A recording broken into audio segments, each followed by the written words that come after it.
Good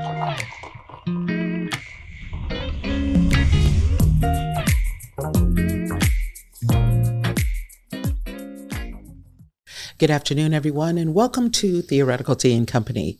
I am your host, Dr. Janice Marie Collins. We're here for a special edition of Spotlight on Research. I am excited about having you all here today because how can you be excited about research? I am. I hope you are too, because our special guest talks about not only making sense out of data, but also including human beings and how do we tell stories? How do you tell stories with data that really matter? And what is the research there? So this is really, really exciting. Thank you so much for joining us today. So the name of the book is The Data Analytics Advantage: Strategies and Insights to Understand Social Media Content and Audiences. The publisher is Oxford University Press. This book just came out. It's hot on the presses, as we would say. And it introduces readers to the power of data analytics in the age of AI-driven communication. Right there, that's a mouthful right there, because of the fact that AI, anything, is hot right now. And so this is really wonderful. We have an expert and a researcher here who wrote the book on AI-driven analytics and what it does, which for this book, it introduces readers to the power of data analytics in the AI-driven communication. I wanted to make sure you understood that. So if you're into AI, please listen up.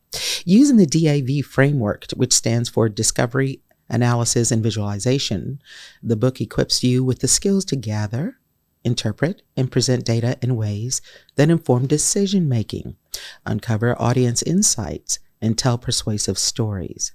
Drawing on real-world case studies, hands-on exercises, and both qualitative and quantitative approaches, the book bridges theory and practice for the next generation of professionals navigating digital platforms. I would also say, in reading just a little bit of the book, I just got the book, so I wasn't able to finish it. But in reading it, I want to say that it's not just for the professionals, it's also for the researchers.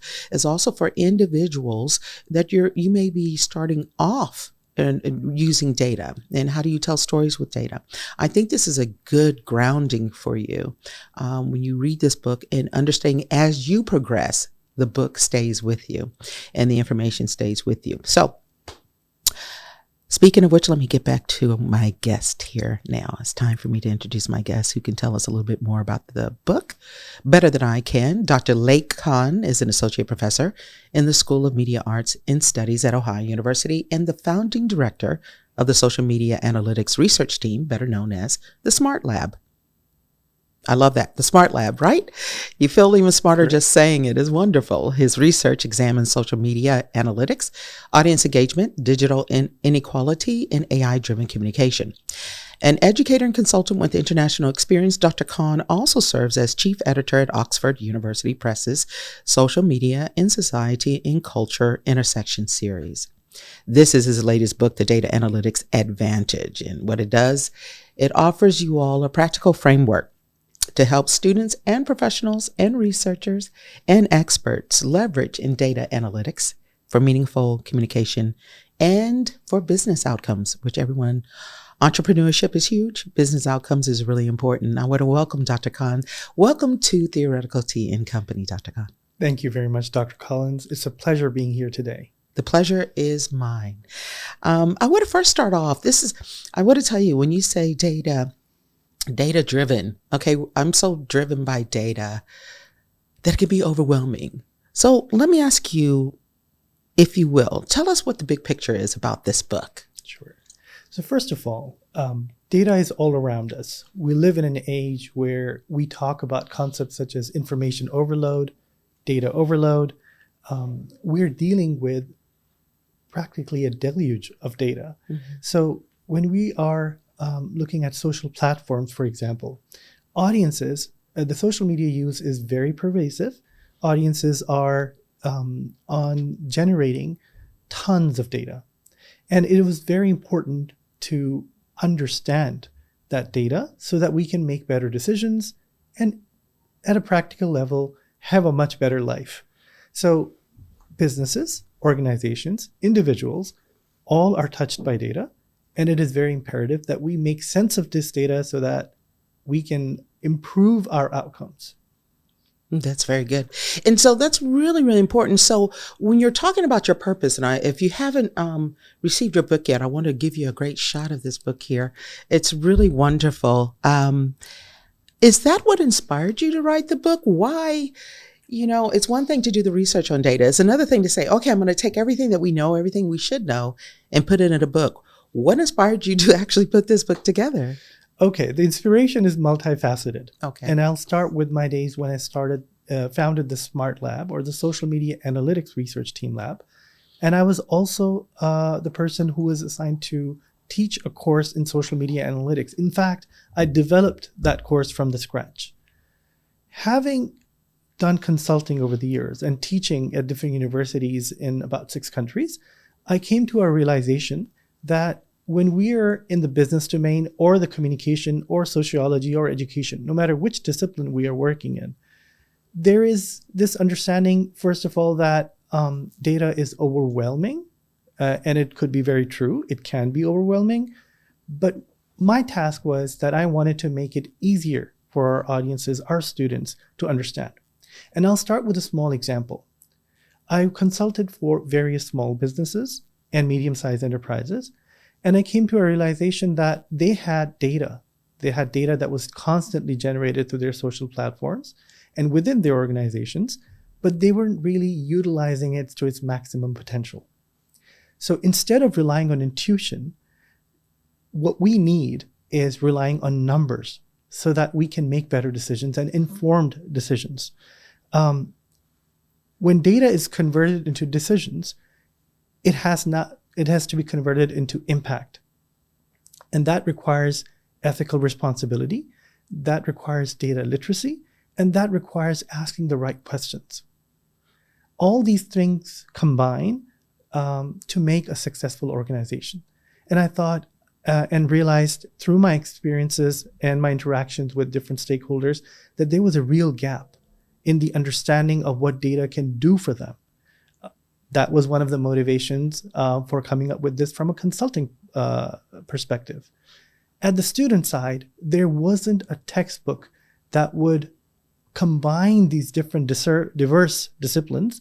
So for example, a lot of the data analytics people feel is concentrated in computer science and informatics. And we in the communication program or business programs, where I've been teaching over the years, I realized that numbers were looked at something foreign to those disciplines until you required a certain degree of technical competency. And we're lucky in the field of communication and academia because our work is theoretically grounded. So to bridge this gap, it was very important to write a book that could impact so many different spheres of life. Well, that's really interesting, and it is important. I like the way that you frame that. And what it basically is talking about, something else, is how you take the academia and the consulting and the analytics and make it make sense, right? If I can say that. Which brings me to another aspect of your book. There's a particular structure that you use, and it's known as the DAV framework, which stands for discovery, analysis, and visualization. So tell me a little bit more about that, why you chose that particular structure. Great. That's a great question. So when I sat down to think about how this book can be easy and not overwhelming for especially students at the undergrad and graduate level, I realized that it has to have a structure that would be easy to digest. So it's a very natural progression of how things started and moved. Discovery is about curiosity. Isn't that the foundation for any work? When we are curious, we ask questions. And my book guides readers into asking the right questions that relate to the overall goals of the organization or business. When we ask the right questions, we also ask about where we can get this data. So data is available on various platforms. The questions and our objectives and goals guide us into where we want to get this data. Once we've got that figured out, we move on to the analysis stage, beyond discovery. So the analysis is about finding patterns and relationships between different data points or variables and making sense of them. And of course, this is the part where the crux of understanding data analytics lies. Because analysis can be of various types. We have textual analysis, we have sentiment analysis, we have images. There's so many millions of images are generated every day and shared on social platforms. How do we make sense of them? So there's a chapter on image and video analytics. We also want to understand how people connect to each other in different social networks. And that gave rise to a chapter on social network analysis. So these can be very detailed, in-depth fields in themselves, but I wanted a resource for students where they can see the big picture and go through the analysis stage into the last and the final stage, which is the visualization stage. And visualization is about telling an effective story based on that data. So I started off my conversation with a discussion on how we need to move beyond intuition into evidence-based understanding of what is going on. The DAV framework hence offers that journey or that framework where we can not only collect data, analyze it, but use that understanding to tell an effective story for what? For impactful decision making. And and what it sounds like is also one of the key points that you've made is that when you wrote this book, what it sounds like in your explanation, but also the structure, but also in the framework, am I correct in saying this is what you've also described is how this book and the reason why you wrote it and the framework and style that you wrote it is because your focus was just as much on the people as it was on the data, not just how to gather the data, but how to speak about the data in a way that people would understand it, because they're dealing with people. Data, it's about what information do we know, or should we know, or have we discovered or revealed or found that will do this or that. But behind every data equation, there's a person. And I feel that when you're explaining this, it sounds like you do write it for the person, you do write it for the individual, but it's also data driven. Is that right? Correct. Can I say that? Correct. You absolutely nailed it in a way. So I would like to say something very important here. Okay. Behind every data point is a human being. Much too often, we ignore or forget that human beings are the center of every endeavor, be it data science or any other discipline that we're working on. Human beings are there. They are the ones generating this data. How so? Every click we make, every interaction we do on social media, or even just being passive with the data and not doing anything. With those platforms, we're just not even clicking. We're just reading, viewing, watching.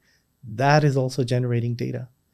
So as a matter of fact, human beings are at the center of every activity online. And that is why it's very important to understand that human interaction on social media, because that could be in the form of a sentiment, a thought, an opinion. And we need to capture that to understand what is happening on social media, because it's very easy to go down that rabbit hole where we're just concerned with numbers and data, but it is about more than numbers. It's about gaining a deeper understanding of that human interaction. Correct. And also, if I may, what it sounds like, there are a lot of individuals, even in my own research, where individuals feel like technology is technological determinism, is diffusion of innovation, where you feel that technology is leaving you behind, and that because you're not a computer, you don't think like a computer, that maybe we're worried about the human being that's left behind. But what you're saying is, if you understand how to use data, if you understand how data can actually, because it's happening, AI is happening, which I want to get into next specifically. This is a way actually where the human being can find themselves within data, and vice versa, where data is found in the way that we look and analyze certain aspects. So it's all three of those that you talk about, where it brings in the academic side of what you're doing. It brings in the consulting side of what you're doing. It brings in the analytics of what you're doing. It's really, really really interesting, which I'm really excited about, because part of the social psychology aspect of AI and data driven is not to lose the human being. And how do we do that? And I think that you pronounced that very well in how the book is written. If you're just tuning in, you're listening to Spotlight on Research with Dr. Lake Khan, who just came out with a wonderful, wonderful book. This is a special edition of Theoretical Tea and Company. The name of the book is The Data Analytics Advantage, which is strategies and insights to understand social media content and audiences. And how timely is this book? When we talk about social media and the content, it is absolutely, as we would say, on time, which I want to get to the next part. I want to thank everybody for joining us. And again, thank you, Dr. Khan, for taking out time of from your schedule to do this. Thank you. I really appreciate that.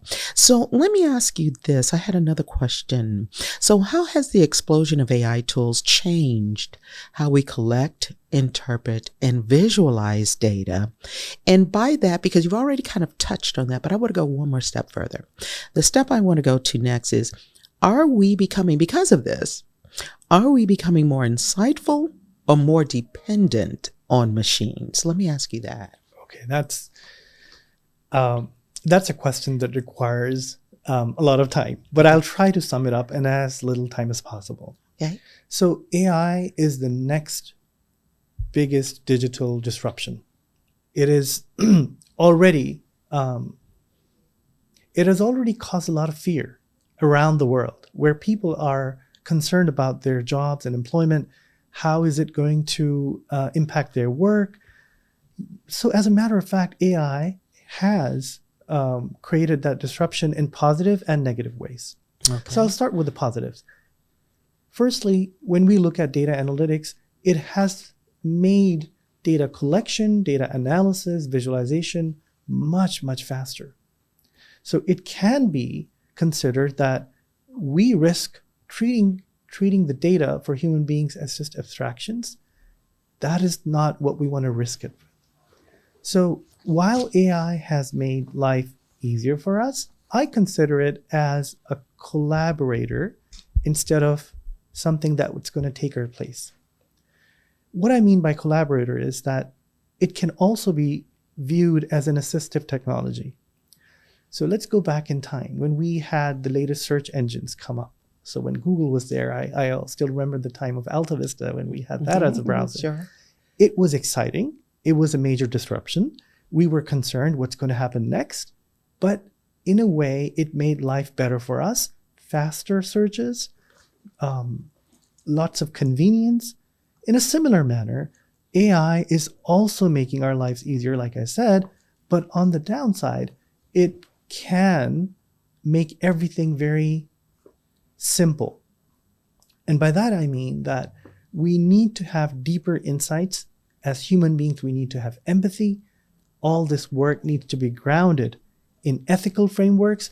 And there's another thing that I'm working on as a research project, which talks about the role of AI and ethics grounded in a framework that is justice-centered. Mm-hmm. It's very easy for AI to not be inclusive as it should be. Mm-hmm. We are dealing with challenges of a different nature. And the first step is understanding those challenges. Down the road, 5 years from now or even earlier, we're going to see even more changes in how data can be analyzed. But we cannot ignore the centrality of the human being. And I think this ties in back to the previous point mm-hmm. about where people are at the center of any endeavor. And they should be. Yeah. And let me ask you that. I know I just want to, and I know you can't explain all of it, but if I may, let me ask you, because you brought up ethics, which is really important, especially here in the Schoonover, where we have so many media platforms and schools here, where the main thing, especially involving human performance, is being ethical. Mm-hmm. So let me ask you this. What is the most pressing ethical challenge? And I know there are many, but if you had to, just for the sake of this conversation, this podcast today, because I know other people are going to go out and get your book and be able to talk with you a little bit more on their own shows. What do you think is the most pressing ethical challenge in our data-driven area at this time that we're actually dealing with in this era of analytics, data driven, all of that. So just because AI can help us generate charts, for example, a bar chart, and I'll start with this small example, it doesn't mean that that would be the best way of showing that information. Because understanding the human experience and the audiences is so important before we tell an effective story. And so this means while we can generate all these charts and do different kinds of analysis, find patterns which AI can really help with, we need to understand that there needs to be algorithmic transparency from an ethical perspective and a very dedicated thought process that values inclusivity and making sure that we're getting the right data. So a lot of the AI-based analysis are going to be whatever data is available. And already there are challenges, even before the advent of AI, where marginalized voices are not getting their share. The algorithms determine what is viewed on social platforms. And that's where the problem is, because they are trained in a way that maximize engagement. Imagine there are content creators in developing countries, people of color. We have other non-mainstream producers of information and content, but that gets left out. So this might diverge into a different discussion, but looking at AI and data analytics in particular, our work needs to be grounded in empathy. So understanding the other side, understanding that human experience, using AI wisely, asking the right questions, but then making sure that our work is grounded in the realities of the world we're living in. And there's no one single solution for every problem. And that's really interesting because we just in my class, in one of my classes, we just did a couple of quick moments of projects of research where we found that even though women make up the largest growing number of innovative leadership when it comes to developing platforms, they're not the top earners. They're not the top earners. So when you talk about marginalized groups, and I don't know what the data is why that's happening. I don't know if it's the topic. I don't know if it's specifically gender bias or anything along those lines. But it's really interesting. I think there's going to be when you're thinking about using data and how to use data, I think is also, like you're saying, there's an opportunity to also help encourage and to develop the developer themselves, and how to be more inclusive in a way that's balanced, and how to be critical, right? Critical thinking of what to use and what not to use and why. You want to say a little bit about that? Absolutely. Critical thinking? So you very rightly use the word critical thinking. And I would throw another word here that's going to complement what you just said. We need to look at data analytics in the age of AI as a critical literacy. So that literacy has to be imparted. And because of the fast pace of change, it's been so fast and very dynamic that we haven't even caught up in terms of our curriculum at a global level and a national level, where such literacies can be imparted so that people know how these algorithms work. So there needs to be greater transparency from the platforms. But from the analytics side, we need to be able to have the right data sets. And the access to data from social media is increasingly limited. And that's a challenge that we're facing. AI is a tool, just like any other tool. How we use it, that's another thing. And I think that requires a very clear understanding of our ethical role in this whole process. And also from a justice-centered framework, we want to ensure that there is inclusion. So you gave an example of women. The way AI models are trained, so a very classic example is if I ask you, if I just say that the CEO of company XYZ, do you think of a man or a woman? Right? So AI models are also trained in that way. We also have lots of small businesses which might be family owned, women run. And they do not at times have the literacy or the prowess to deal with large established entities that have got millions of dollars of budget to make sense of that data. So how do we instill this kind of literacy, especially AI literacy, so that they can be better decision makers for better impact. Really interesting. And we could talk about this more and more. We're coming to the end of the show. Because basically, as you say with AI, people say what goes in is what comes out. And really it gets to the point in years to come when I think about one of my final questions, because you've talked really brilliantly about some of the advice you give students or practitioners in trying to make sense. You're talking about that being critical thinkers, things along those lines. And I had one final question for you. But when I'm thinking about, AI puts out what we put in, right? And so when you ask the question, when you think about CEOs and you think about companies, do we think of male, female? It almost, to me, sounds like an opportunity, not only you can't just pull from AI and say, oh, this is the truth. This is what it is.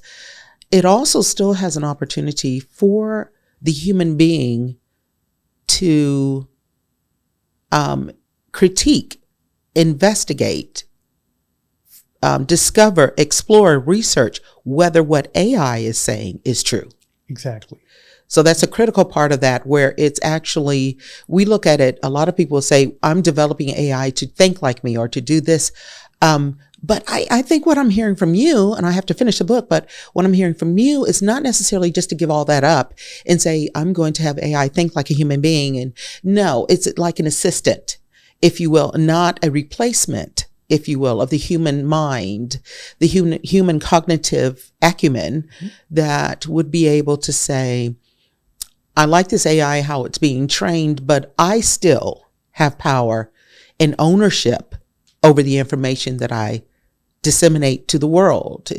Am I thinking about that? So if I can go back to the discovery phase, where I introduced the discovery phase as having the necessary curiosity in asking the right question, it applies to all three stages in a way, because we're asking questions when we're analyzing, we're asking questions when we can generate charts and graphs in a few clicks of on the screen. Mm-hmm. But choosing which chart do we need to show? That's so important. That is very important. So if I may conclude with a very important sentence here, AI gives us the advantage. That's what the title of the book here is. But it's increasingly going to be about responsibility. That's wonderful. That's wonderful. What a great way to end it. Now, before we end, though, how do they get your book? If individuals are interested in getting your book, what do they do? So they go to Amazon. Okay. It's available on Amazon for purchase. There's a hardcover, paperback, and an e-version as well. Oh, wonderful. Yeah, I would imagine an e-version would be there with this type of book. Ladies and gentlemen, this has been Theoretical Tea and Company, a special edition. We have a special edition of Spotlight on Research with Dr. Khan, Lake Khan, who just wrote the book, hot on the presses, The Data Analytics Advantage. Strategies and Insights to Understand Social Media Content and Audiences, published by the Oxford University Press. It is a book that I know will continue to have an impact, not only an impact, an important aspect of being integrated into schools and classes and courses, but also for the professionals who really want to go a little step further. I'm going to let you have the final word, Dr. Khan. I want to, through this platform, thank all those people who messaged me, emailed me, and reached out to me to say how important this book has been for them, even though they just adopted it. But it has made their lives easier in their instruction, teaching, research, as well as from folks in the industry who are very interested in reading this book so that they can make better sense of data and make better decisions, which are impactful and responsible. That's absolutely wonderful. Ladies and gentlemen, this has been Theoretical Tea and Company. I'm your host, Dr. Janice Marie Collins. Thank you for being with us. We'll see you next time. Good night, everybody. Thank you. Good night.